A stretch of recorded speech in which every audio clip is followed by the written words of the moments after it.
everyone. In the previous lecture we have discussed about Bayesian belief network, and in today's lecture we are going to discuss expectation maximization algorithm. Expectation maximization algorithm is widely used approach to learning in the presence of unobserved variable.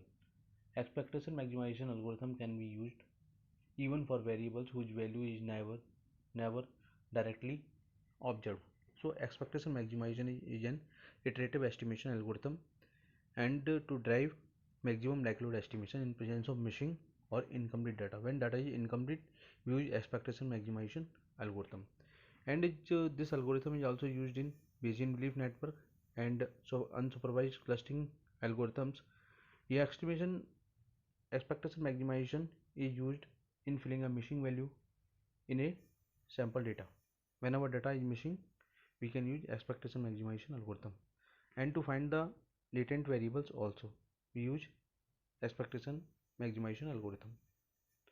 The variables which cannot be directly measured but its value can be inferred by taking other measurements is known as latent variables, and estimation of parameters of hidden Markov model is also done by expectation maximization algorithm. There are two steps we have to follow in expectation maximization algorithm. Consider a set of initial parameter, a set of incomplete data set, and assume observable data sum from a specific model and use these to estimate missing data. First step is expectation and another step is maximization. In each step, use set of initial parameter to estimate missing data, formulate some parameters for that model, and in M step, use complete data to update parameters from missing data and observed data. Find most likely parameters. To find the maximum expectation, we use these two steps, E step and M step, in EM algorithm. Now we take an example for better explanation.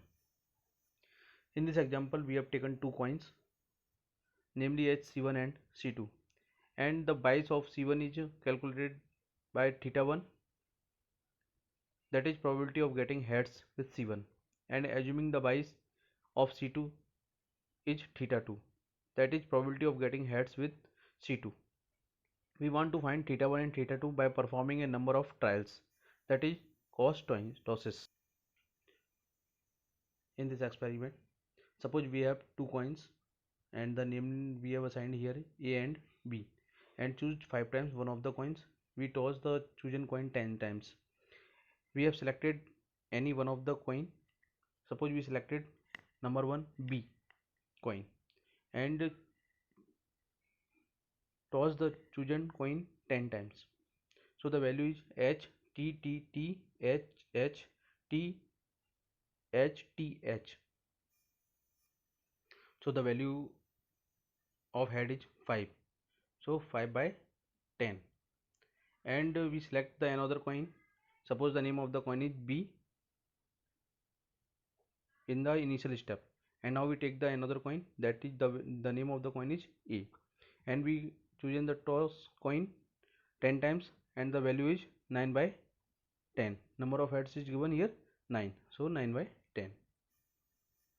We repeat this process up to 5 times.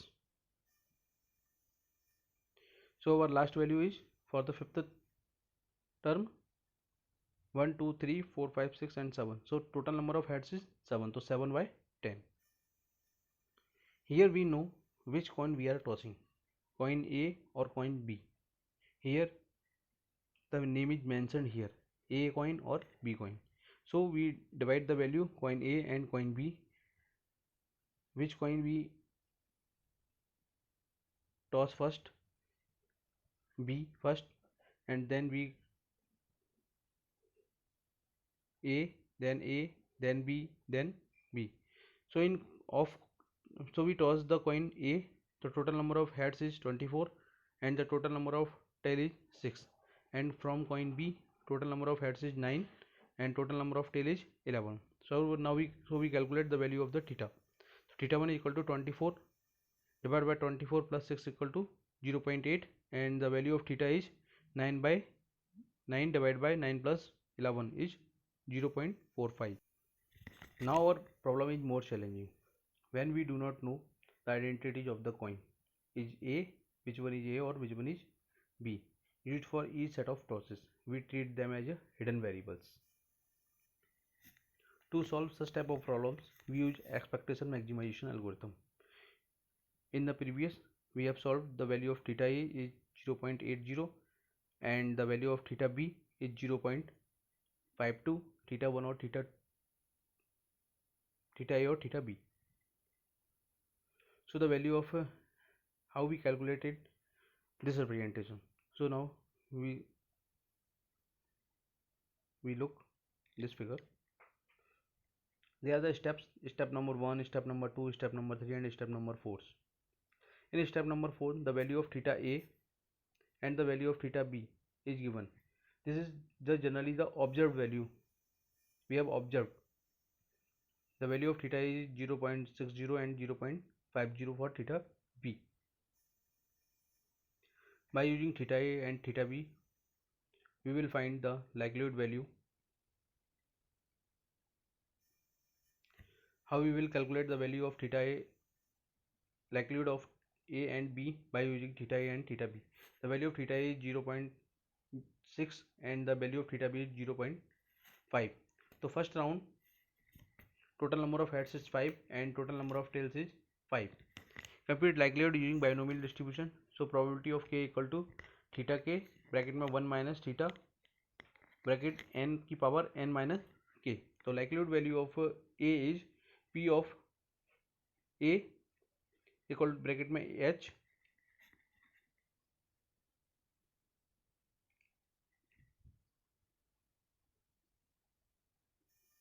One minus P A of H की power 10 minus H. We have tosses, total number of coins 10 tosses of each coin.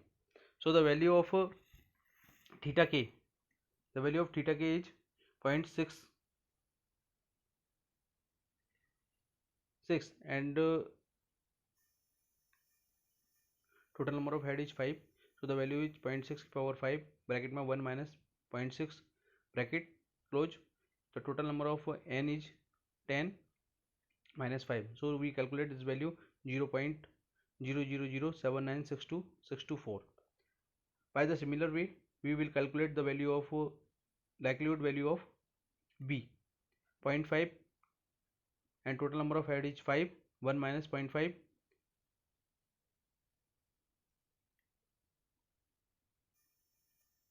0.5 की power 5 bracket में 1 minus 0.5 की whole power 10 minus 5. So with the we calculate this value 0.009765625. Now we normalize the value by using A given to A divided by A plus B for A and for B divided by A plus B. So the value for A is 0.45 and the value for B is 0.55. We have calculated the value of likelihood. So the value of A is 0.5, 0.45 and the value for B is 0.55. Now estimate likely number of heads and tails for the first toss. The value for A is heads is 0.45 multiplied by number of heads is 5 equal to 2.2 and number of tails is 5.45 multiplied by 5 is equal to 2.2. And for B, a value of H equal to 0.55 multiplied by 5 equal to 2.8 and for tail 0.55 multiplied by 5 equal to 2.8. So we assign these value in coin A and coin B. The value in coin A is 2.2 head and 2.2 tail and 2.8 head and 2.28 tail. We again calculated for the next coin and we multiply by point. We calculate the value is likelihood value for A and B is 0.80 and 0.20. We calculate the value for 7.2 and 0.8 and 1.8 and 0.2 for the same repetition, and we repeat this process. Until we get the likelihood value of all the coins. So the last value is 0.65 multiplied by coin and 0.5 multiplied by of coin. So the value is 4.5 head and 1.9 tail, and 2.5 head and 1.1 tail. So the value of coin A, total value of coin A in head, number of heads is equal to 2.1, 21.3 head and 8.6 tail, and 11.7 head and 8.4 tails. In the initial step, we have taken the value of theta A equal to 0.60 and theta B 0.50. That is our object value. Now our new value is theta A equal to, normalize this value of coin A and normalize this value of coin B, 21.3 divided by 21.3 plus 8.6, and for theta B 11.7 divided by 11.7 plus 8.4, so the value is 0.71 and 0.51. So we initialize this value again as a object value, and this process is repeated until we get the repeated values or expected value. Our expected value here is theta A equal to 0.80 and theta B is 0.50. Okay, thank you.